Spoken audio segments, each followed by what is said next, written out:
Le Bitcoin, c'est une monnaie dite numérique. Et c'est une monnaie qui a été créée, on ne sait pas par qui, on ne sait pas comment, on sait qu'il y a un algorithme que personne ne sait trop bien décrire, et ça a fait un cours passant de 0,1 dollar à 1000 dollars en l'espace d'un an. Voilà, le Bitcoin, globalement, c'est cette espèce de machin qui sort, qui fait la une de tous les journaux. C'est un truc curieux. C'est ce qu'on appelle une monnaie alternative. Elle semble avoir pris naissance en 2008 ou 2009.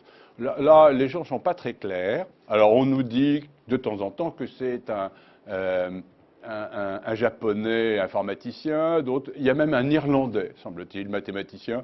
On parle pas de français. Donc ce sont essentiellement des gens dans l'informatique et des gens qui ne sont pas français. Est-ce que ça a l'intérêt de savoir d'où ça vient? Oui, beaucoup, parce que honnêtement, ce qui est quand même très bizarre dans le Bitcoin, c'est que personne n'est capable de dire qui l'a fait et comment. On appellera le Bitcoin une monnaie parce que ça fait plaisir à tous les gens qui en parlent et qui poussent cette monnaie virtuelle alternative.